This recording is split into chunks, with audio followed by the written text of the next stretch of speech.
Hello and welcome back to another video. Today I'll be doing a review on the TSH-4 tank helmet. So let's begin. The Soviet tank helmet began service in World War II when Soviet tank crews reported head injuries in tanks. Soviet tanks were very cramped and barely had any space for the crew, and the crew needed head protection so they wouldn't crack their skulls open. The tank helmet also served as a anti-fire protection when the tank was on fire and the crew's face or head wouldn't burn. Many say that the Soviet tank helmet resembles another kind of hat called an Ushanka, which is the Soviet winter hat. The tank helmets had two variants, a winter variant with fur and a summer variant without the fur.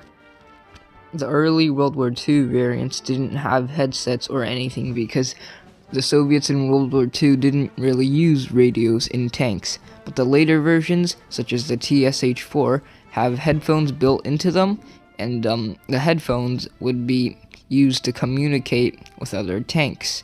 The headphones would also be used as hearing protection for the crew since the cannon and machine guns are very loud. So, a quick origin of this tank helmet. I bought this in Poland, and this is a Polish version of a Russian or Soviet TSH-4, which is one of their modern tank helmets. And the main thing about this one is inside the tag here. So it says Krakow, so it was made in Poland. And there's a camo on this, meaning this is a Polish tank helmet. This is called a WZ-94 camo. Russian tank helmets would usually be black, but this one has a camo on it. So now a quick overview of the tank helmet. So here first we have headphones, and right here there's a button. So like you can open this somewhere, okay, right here. So there's two buttons here and here, so you can open. And on the inside you can see a wire and a headphone. So it's made of this rubberish material, and it's pretty new, and I bet it still works. So let me just put that back, and on the back here we got this. So this is supposed to be buttoned up to that headphone, and here is the other headphone. Right here is where you're supposed to put a battery. So the battery will be for a night vision set. So it is called a PNW 57, the Polish one, and there's supposed to be a giant battery that is supposed to fit either outside or inside this little pocket thing. And if you flip this over, this is the size 57, 58, and ZVZ 2011. So it's probably made in 2011, or it's made in 84, which is over here. But I think it's made in 2011 because this is very, very new, and I bought it in Poland.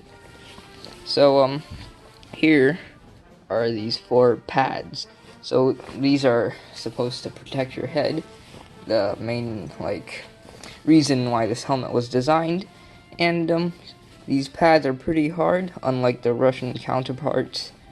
So these are made of, I don't know what material, but it's supposed to keep you safe in a tank, so you wouldn't crack your skull open. And if I flip this around, this is the winter variant, so it has this sort of fake fur on it. If it is a summer variant, in summer it would be really hot to wear this, so there would be no fur. It would just be this sort of yellowish material seen up here. So here are the microphones, or you call them throat mics. So these are supposed to go like behind your throat, so every time you talk they can hear you and you can communicate with other tanks. So these are the throat mics. They're made of this fake leather, and there's a strap to it. And the headphones on the inside, these aren't supposed to be here. I can take it out. This is what the inside of the headphone looks like. It's not rusted or anything. It looks pretty clean, so I bet it's new. And this thing just came with it. Doesn't really matter. There's also one on the other side. And there's this little tag here. ZDZ Krakow. So this was made in Krakow, Poland, which is a city in Poland. And here's a leather strap. It's supposed to go here. So when you strap this on, this helmet would give you soundproof. So like if the cannon on the tank is too loud, or some machine guns, stuff like that, you can protect your hearing. And there's a strap here, and you can put the strap under this little thing. And there's also a button here, and this little thing, so when you take the strap out, and you're storing the helmet, you can put this through here so it doesn't like form a weird shape. And on the front here is the frontal protection piece, and I just mentioned these 4 little protection bars. And the front one, you can mount the night vision, the PNW 57 night vision, so you can put that right here, and it would come over, and there would be a metal sort of thing that holds it to the battery. And on the left side, there's nothing really anything here. And this is the plug that is supposed to plug into a radio on the tank. This wouldn't plug onto some random bag because it wouldn't be nice to carry a giant radio around. So that's pretty much it. This one, I think it still works.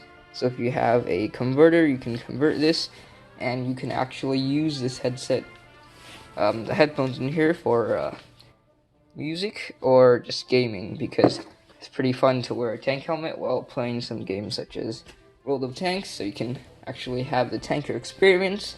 Or you can just go to T72 and plug this in. So now I have the tank helmet on, and I have all of this on to best represent what it would look like, but it's not very accurate. So here I have the tank helmet unstrapped because it would be more hot if you strap it, so this is more of a casual look, and let me just strap it on right now.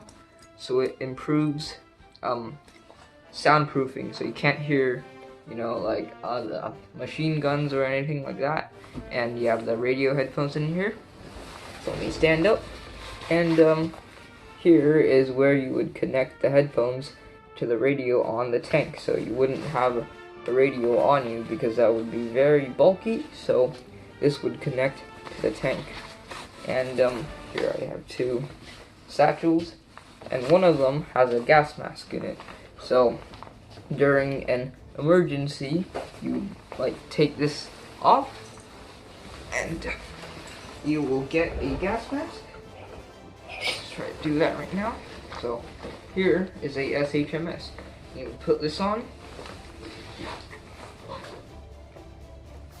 So you have this on, and there's a hose. You can attach it to the filter. Right now I'm just gonna put it here. And yeah. So in an emergency, if the tank got hit or anything like that, you would wear a mask and get out of the tank. So let me just put this on.